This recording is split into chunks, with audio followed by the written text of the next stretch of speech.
ഗണപതി മുഖവ തെറ്റില്ലാതെ വരമരുളനെ എനിക്ക് വിദ്യ ചൊല്ലിത്തന്ന എൻ ഗുരു ശ്രീ പാട്ടുകൊട്ടിൽ വാഴും ദേവി ഒന്ന് തുണക്കണേ അമ്മേ.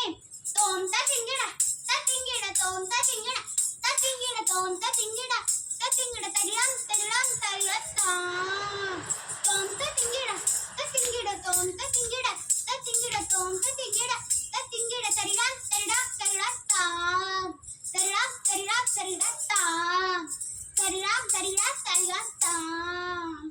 എന്നാലും എന്നെ ശൂർപ്പണഖനെ വിളിച്ചില്ലേ? ആ പാതിവൃത്തം കേട്ട മൂദേവിയുടെ കഥ ഞാനിവിടെ ചൊല്ലാം. താനാനേ താനീ നാനേ തനേ താനാനേ താനീ നാനേ താനാനേ താനീ നാനേ തനേ താനാനേ താനീ നാനേ.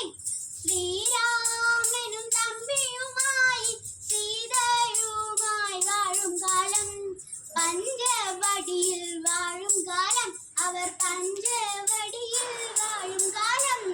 മഞ്ഞ പൂവാട ചാർത്തി മഞ്ഞോരി വെച്ചുടുത്തു വെള്ളിയരഞ്ഞാണം കെട്ടി ശൂർപ്പണഖ വന്നണഞ്ഞു ആ ശൂർപ്പണഖ വന്നണഞ്ഞു.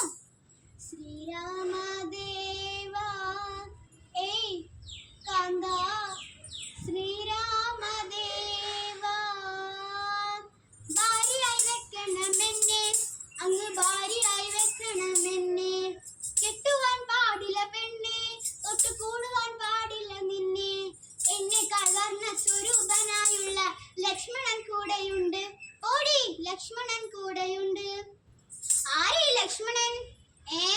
ആ അങ്ങാണോ ഈ ലക്ഷ്മണൻ?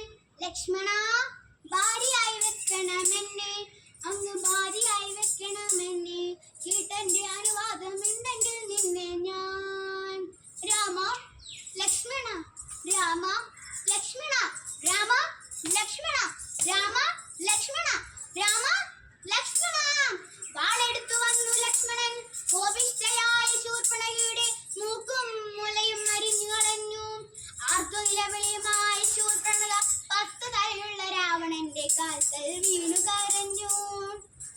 അതിനു പകരമായി നമ്മുടെ മായാസീതയെ രാവണൻ കട്ടോണ്ടുപോയി.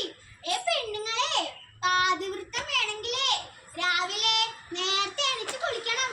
മനസ്സിലായോ?